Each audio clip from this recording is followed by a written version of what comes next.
Crianças, chegamos num dos assuntos mais interessantes do ensino médio, análise combinatória. Como vocês podem ver aí pela apostila, a análise combinatória tem muita aplicação, tá?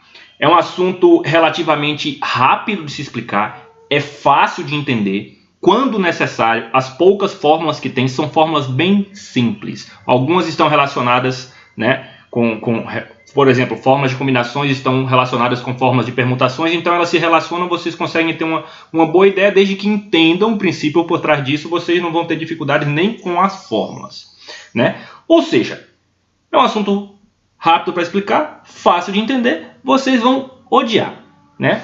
Por quê?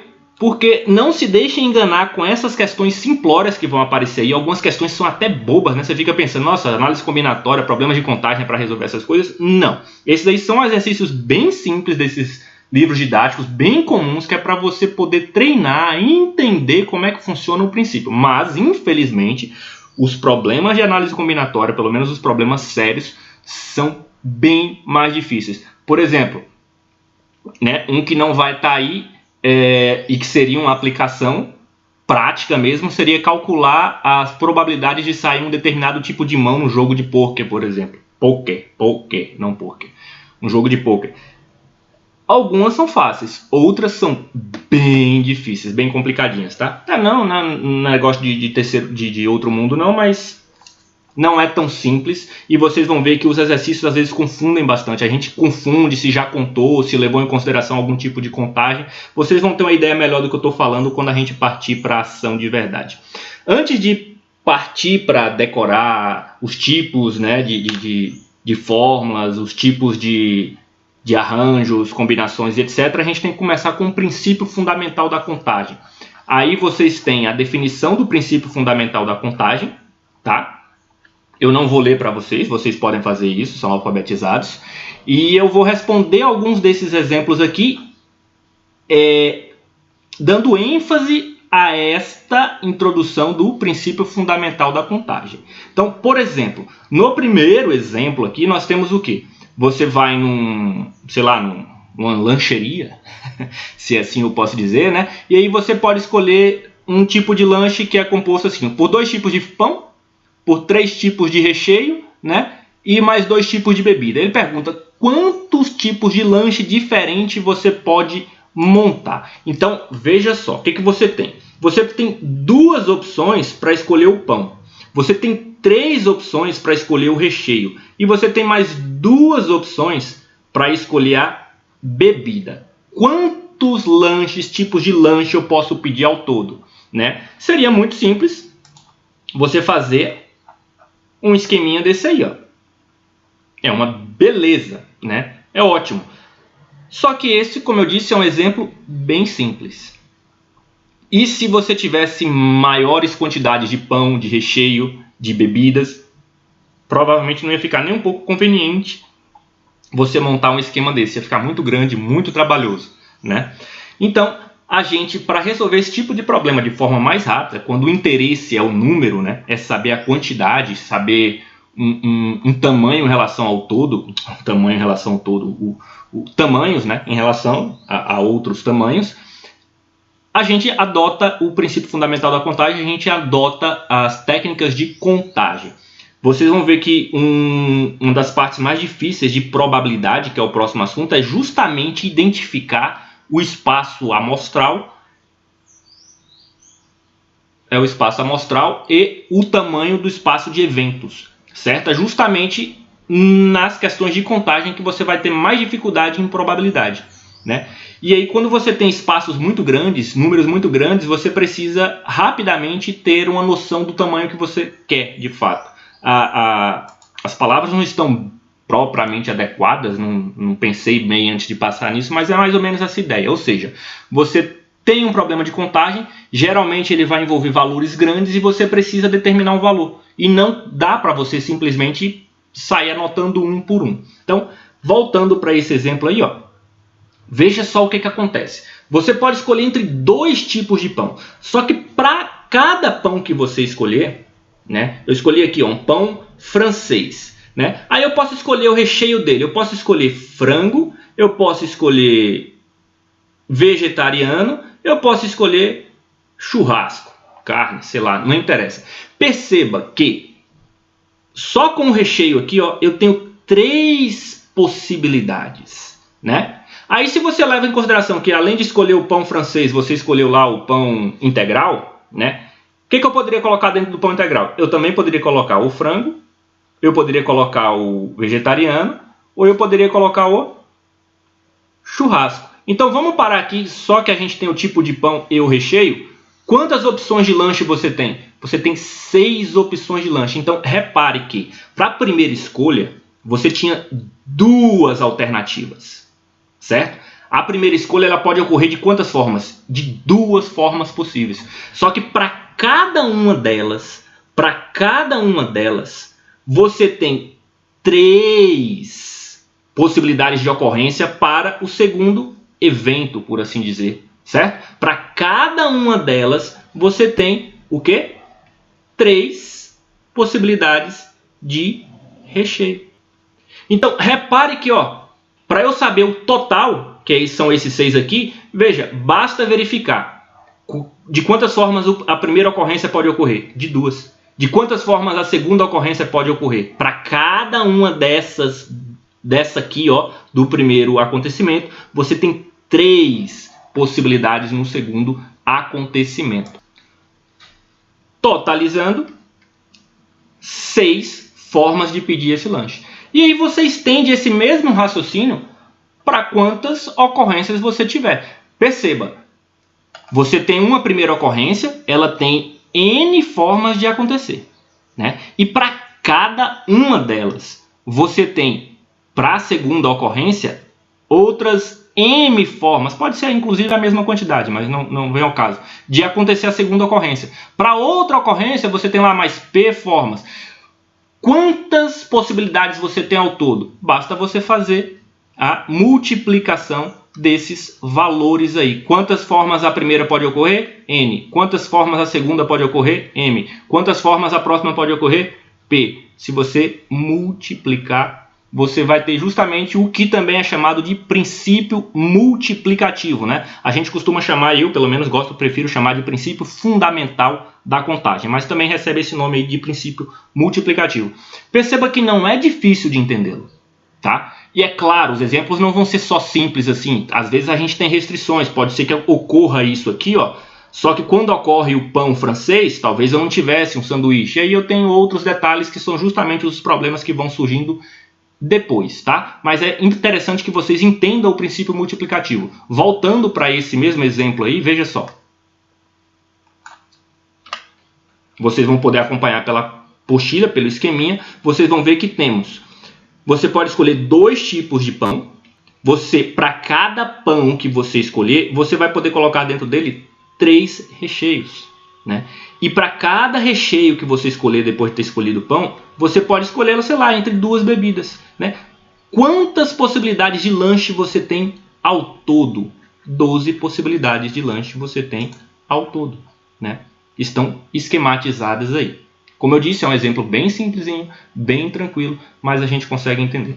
O resto é mais do mesmo, tá? Vou colocar aqui o exemplo do lançamento das moedas, né? Por exemplo, se eu vou lançar 3 moedas. Não, vou colocar um exemplo diferente para não ficar exatamente o que está na apostila. Olha só, eu vou lançar uma moeda. Quais os resultados que eu posso ter? Cara ou coroa. E aí eu vou lançar um dado. Quais os resultados que eu posso ter no lançamento do dado? 1, 2, 3, 4, 5, 6. Certo? Então, quando eu lanço a moeda, primeiro eu vou lançar a moeda, depois eu vou lançar o dado. Quando eu lanço a moeda, eu tenho 2 possibilidades de resultado. Quando eu lanço o dado, eu tenho 6 possibilidades de resultado. Certo? Ao todo, né, se eu considerar o dado, a moeda e o dado, eu vou ter 12 possibilidades diferentes. E a gente consegue ver isso aqui, ó. Se sair cara, depois quando eu lançar o dado, eu posso ter qualquer um desses 6 resultados aqui, ó. Só que o primeiro evento, a primeira ocorrência, ela tem 2 possibilidades, né? Pode sair cara ou coroa. E para cada uma delas, eu posso ter nos dados os mesmos 6 eventos. Aí quando você coloca tudo na balança, você tem 12. É basicamente o princípio multiplicativo, ou melhor dizendo, o princípio fundamental da contagem. Você tem duas possibilidades para o primeiro evento, né? E você tem 6 possibilidades para o segundo evento, né? Ou seja, para cada uma que ocorre aqui da primeira vez, eu tenho 6 ocorrências. No segundo evento, eu tenho ao total 12. 2 vezes 6, 12. Então, vamos fazer alguns exercícios. Tá, eu tenho aqui. Vamos lá. Em uma pequena sorveteria constam as seguintes opções, né, de sorvete. Vamos lá. Sorvete: chocolate, morango, creme, flocos, coco, napolitano e butiá. São 1, 2, 3, 7 opções de sorvete, né? E para cobertura, eu tenho 3 tipos de cobertura. Então vamos descobrir de quantas maneiras distintas um único cliente poderá pedir um único sabor de sorvete com uma única cobertura. Certo? De quantas formas eu posso fazer isso? Por exemplo, se eu pedir chocolate, né, eu posso colocar chocolate, pedir o sorvete de chocolate. Nem gosto. Aí eu posso colocar cobertura de kiwi, eu posso colocar cobertura de morango, ou eu posso colocar cobertura de chocolate também, né? Eu posso pedir o sorvete de chocolate. Veja, o sorvete de chocolate eu posso pedir de 3 formas distintas, certo? Só que, olha, eu tenho 7 tipos de sorvete, ou seja, para cada tipo de sorvete, eu posso pedir 3 coberturas distintas. Então, se você multiplica esse raciocínio aqui, ó, que eu usei um sorvete, só que eu tenho 7, né? Para cada sorvete eu posso pedir 3. Para cada sorvete eu posso pedir 3 coberturas. Quando eu generalizo esse raciocínio aqui, ó, eu consigo perceber rapidamente que eu tenho um total de 21 pedidos diferentes respeitando essas condições aí. Não se preocupe que a gente vai começar a complicar um pouquinho mais as coisas. Olha aqui, por exemplo. Uma prova é composta por 8 questões de marcar verdadeiro ou falso. Você só tem 2 alternativas. Então aqui, ó, você tem lá na primeira questão, verdadeiro ou falso. Na segunda questão, verdadeiro ou falso. É o contrário, né? Na terceira questão, falso ou verdadeiro. E assim sucessivamente, até chegar na 8ª questão, falso ou verdadeiro. Então, veja só. A resposta de um sujeito podia ser F, F, F, F, F, né? Até completar as 8. Podia ser verdadeiro, verdadeiro, verdadeiro, verdadeiro, até completar as 8. Né? Mas ele podia também colocar falso, verdadeiro, né? Ou então, sei lá, e assim sucessivamente. Né? Falso, verdadeiro, verdadeiro, falso. E vários tipos de combinações. Como é que eu descubro para não ter que fazer todas elas para contar uma por uma e ainda correr o risco de me confundir? Perceba, eu tenho 8 questões, né? E para cada uma delas, eu tenho 8 questões. Para cada uma delas, eu tenho... Essa ordem não está adequada, tá? Porque, na verdade, a questão, ela pode ocorrer... A primeira questão, ela pode ocorrer de 2 formas diferentes. Ou verdadeiro, ou falso. À medida que a primeira questão ocorre, na segunda questão, eu tenho mais 2 formas de ocorrer. Ou verdadeiro, ou falso. Certo? Então perceba, o primeiro evento pode ocorrer de... O primeiro evento é o quê? O primeiro evento é a primeira questão. Ela pode ocorrer de quantas formas? De 2 maneiras. Né? O segundo evento é a segunda questão. De quantas formas ele pode ocorrer? Para cada resposta que eu dou na primeira, eu tenho mais 2 possibilidades de resposta na segunda questão. A terceira questão, para cada ocorrência que tivesse aqui anteriormente, ó, eu tenho mais 2 possibilidades de resposta, ou verdadeiro ou falso. Então, né? Primeira questão, segunda, terceira, quarta, quinta, sexta, sétima, 8ª. E aí você reduz isso aqui para 2 vezes 2 vezes 2 vezes 2 a 8, né? Que é 256. Perceba que a gente já se confundiu aqui um pouquinho, né? Eu podia ter considerado primeiro, tem 8 possibilidades de evento. Não, não tem 8 possibilidades de evento. Você tem uma primeira questão com 2 possibilidades de ocorrência, e aí você tem 8 questões, né, Para cada uma delas que aconteceu antes, você tem mais 2 na próxima, certo? Confusões como essa são comuns e na hora do nervosismo a gente acaba errando. Uma equipe disputará um torneio contra outras seleções. Essa aqui é bem simples, gente. Ele está dizendo que o torneio tem 5 jogos. Ó, uma equipe, cada equipe, tá? Ele tá levando em consideração aqui, ele não está considerando o total de jogos, né? Ele não está pedindo o total de jogos do torneio. Ele está considerando uma equipe só. Então tá bem simples aqui, ó. Uma equipe, ela vai enfrentar o primeiro adversário, o segundo adversário, o terceiro, o quarto e o quinto, né? De quantas formas, vamos dizer assim, qual a pontuação que essa equipe pode, quantos tipos de pontuações essa equipe pode obter, sendo que ela pode, em cada jogo, ter um empate, uma vitória ou uma derrota. Você tem 3 possibilidades para cada encontro desse aqui, você tem 3 possibilidades. Para o primeiro encontro eu tenho 3 possibilidades, para o segundo encontro eu tenho 3 possibilidades. E assim sucessivamente. Ou seja, 3, o primeiro evento pode ocorrer, e o segundo jogo, posso ter 3 resultados, e o terceiro jogo, 3 resultados, e o quarto, 3 resultados, e o quinto, 3 resultados. Obviamente, como vocês já viram lá nos primeiros exemplos que a gente viu, nem sempre, né, os resultados serão exatamente os mesmos nos eventos, né? Poderia ter 2 possibilidades só de resultado no primeiro, mas isso aqui não vem ao caso nesta questão, tá? Simples assim.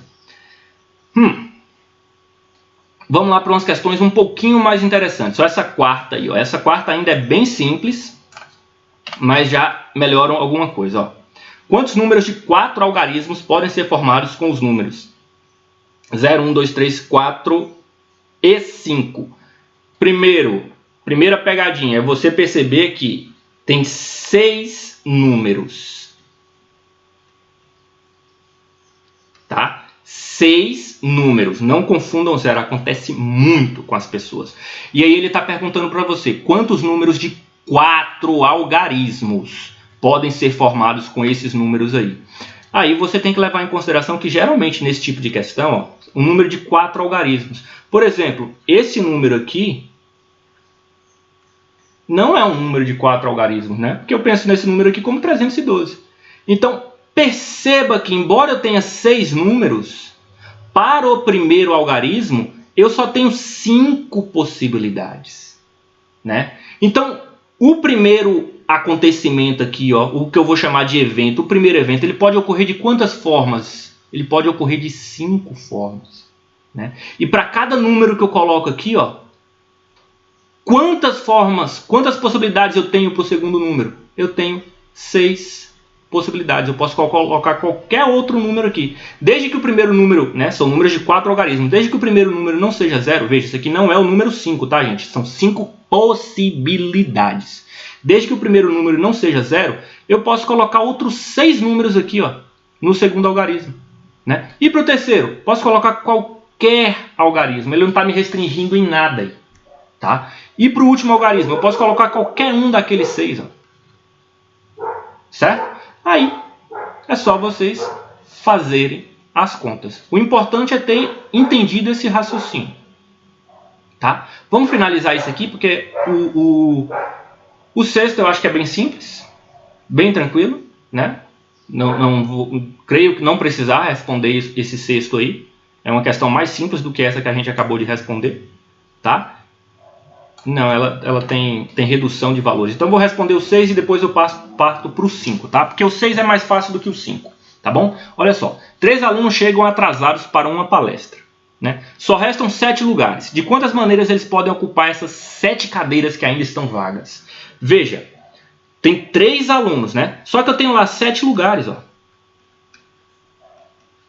Tenho 7 lugares. De quantas formas diferentes esses sujeitos podem ocupar? Pode sentar um aqui, outro aqui, eles podem sentar juntos, né? Pode sentar um aqui, outro lá na outra ponta. E aí, quantas formas ao todo?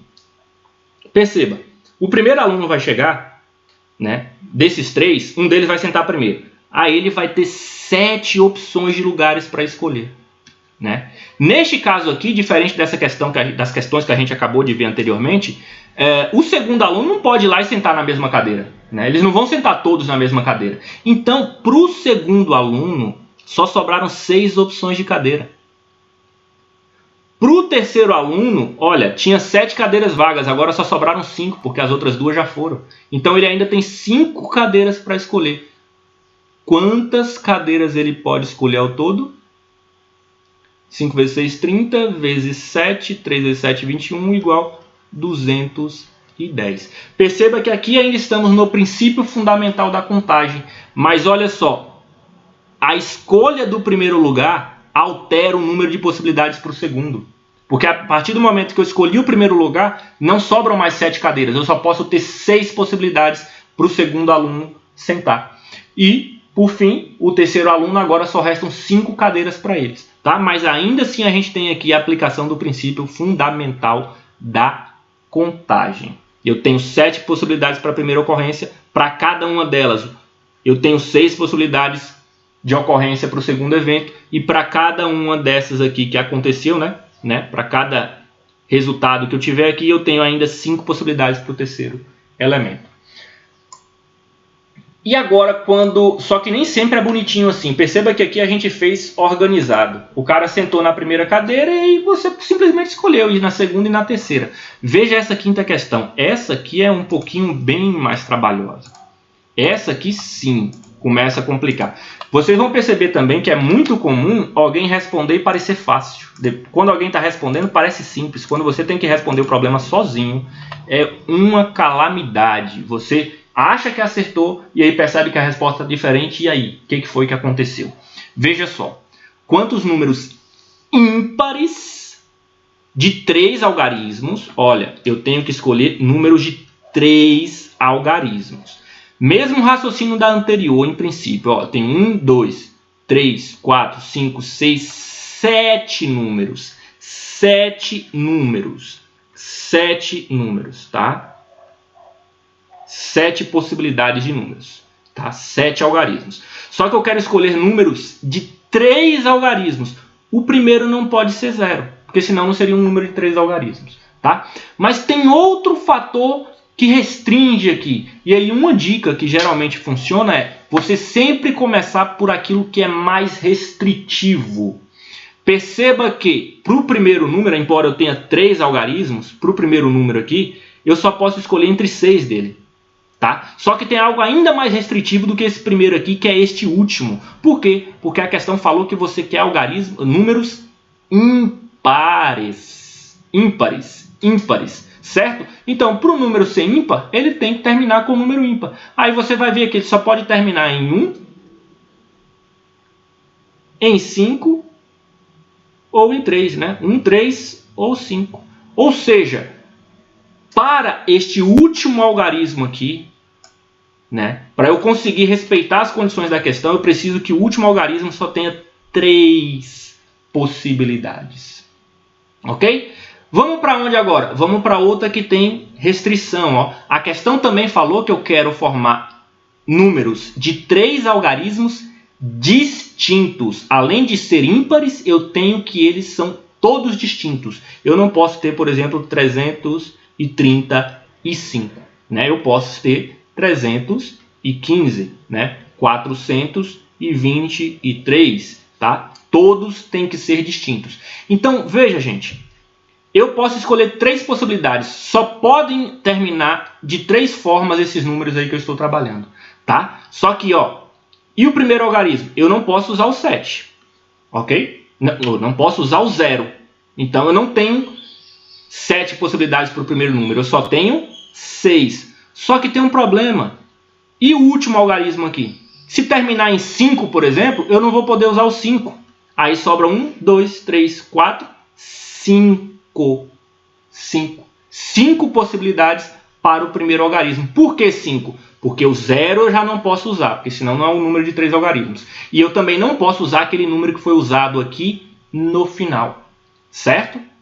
Então, vamos agora para a última casa a se analisar, que é a casa do meio. Veja só, os números têm que ser diferentes. Né? Se eu já usei um aqui no começo e já usei um aqui no final, dos 7 números, só me restam 5. Então, eu tenho 5 vezes 5, 25, vezes 3, 75 possibilidades. De brinde, aproveitar que o vídeo já está um pouquinho grande mesmo, olha só. Outra forma de você fazer isso aí seria, você tem quantos algarismos? Você tem 7, tá? Então você poderia fazer isso aqui, raciocinar separadamente. Ó.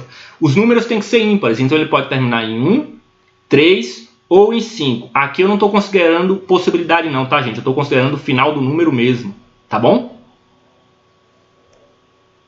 Certo? Bom, para o primeiro algarismo, veja só.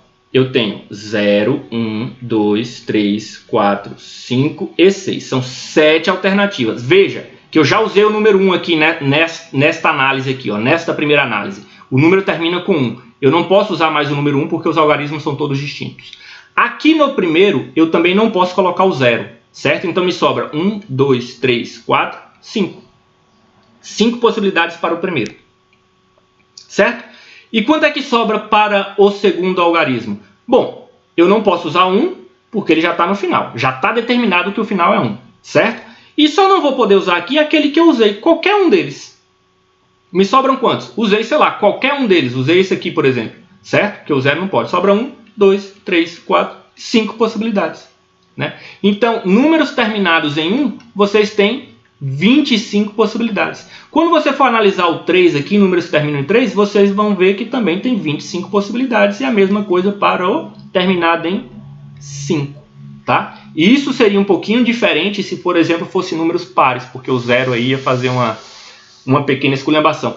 Este é outro tipo de raciocínio que você pode usar para resolver esse tipo de questão. Se ficar muito difícil você conseguir pensar o que a gente pensou aqui no começo, ó, eu tenho 3 possibilidades. Isso aqui não é um número agora, é possibilidades para o último resultado. Né? 5 porque eu não posso usar o 0 nem o número que eu usei no final. Se esse raciocínio não for perceptível para você de cara, você pode quebrar o problema em partes. Ó.